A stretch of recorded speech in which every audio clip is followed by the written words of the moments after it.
Good morning, grade threes. We are going to continue on with Wonder. Just a reminder that we are still in August's section. So this is his story. And the first chapter of today is called Ducks. The day before the last day of school, Mr. Tushman called me into his office to tell me they had found out the names of the 7th graders from the nature retreat. He read off a bunch of names that didn't mean anything to me, and then he said the last name, Edward Johnson. I nodded. You recognize the name? He said.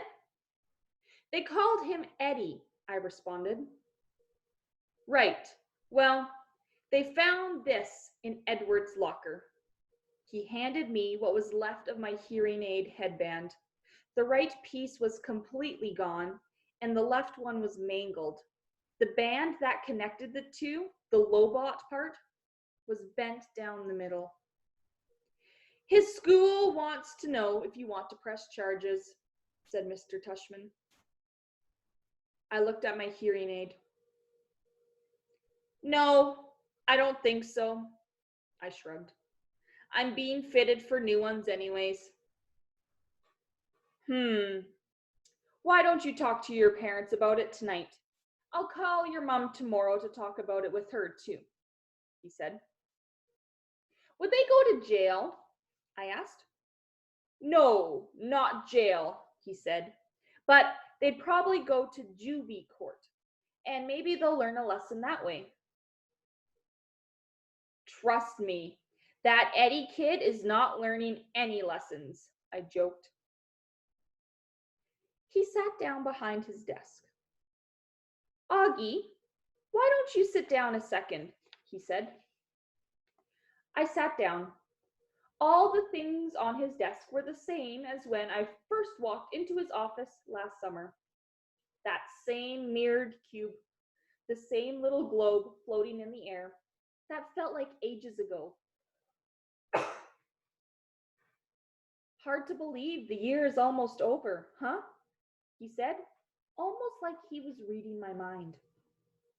Yeah, I said. Has it been a good year for you, Augie? Has it been okay? Yeah, it's been good, I nodded. I know academically it's been a great year for you. You're one of our top students. Congratulations on the high honor roll, he said.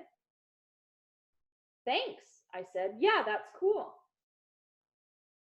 But I know it's had its shares of ups and downs, Mr. Tushman said, raising his eyebrows. Certainly that night at the nature reserve was one of the low points.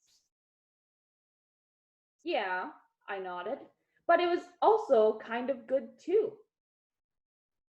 In what way? He asked. Well, you know, how people stood up for me and stuff, I said. That was pretty wonderful, Mr. Tushman said, smiling. Yeah. I know in school things got a little hairy with Julian at times, Mr. Tushman said.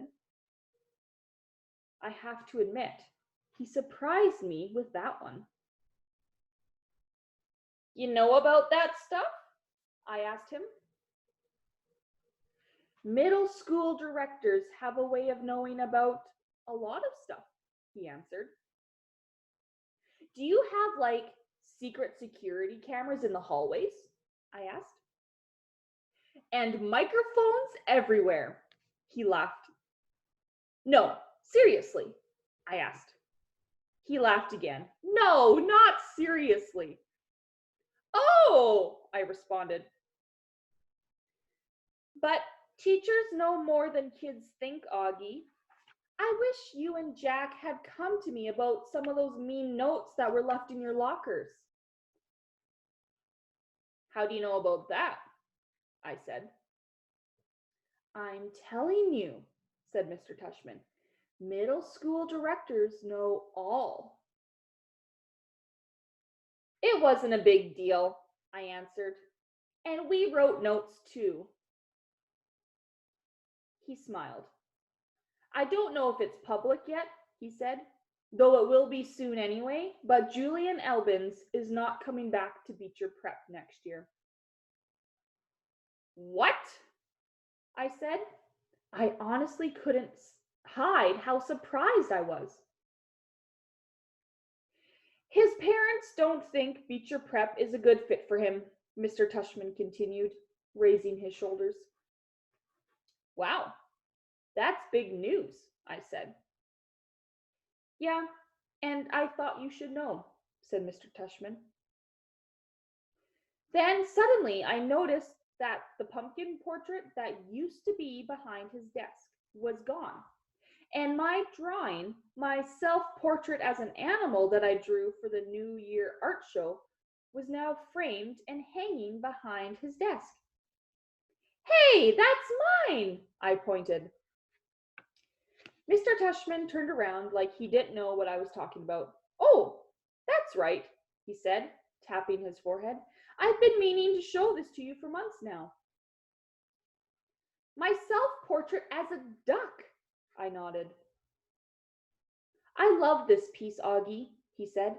When your art teacher showed it to me, I asked her if I could keep it for my wall. I hope that's okay with you. Oh, yeah, sure. What happened to the pumpkin portrait, though? I asked. Right behind you. Oh, yeah, nice. I've been meaning to ask you since I hung this up, he said, looking at it. Why did you choose to represent yourself as a duck? What do you mean? I answered. That was the assignment. Yes, but why a duck? He said. Is it safe to assume that it was because of the story of the duckling that turns into a swan? No, I laughed, shaking my head. It's because I think I look like a duck. Oh, said Mr. Tushman, his eyes opening wide. He started laughing. Really? Huh. Here I was looking for symbolism and metaphors, and sometimes a duck is just a duck. Yeah, I guess, I said, not quite getting why he thought that was so funny. He laughed to himself for a good 30 seconds. Anyway, Augie, thanks for chatting with me, he said finally. I just want you to know it's truly a pleasure having you here at Beecher Prep, and I'm really looking forward to next year. He reached across the desk and we shook hands. See you tomorrow at graduation. See you tomorrow, Mr. Tushman, I answered.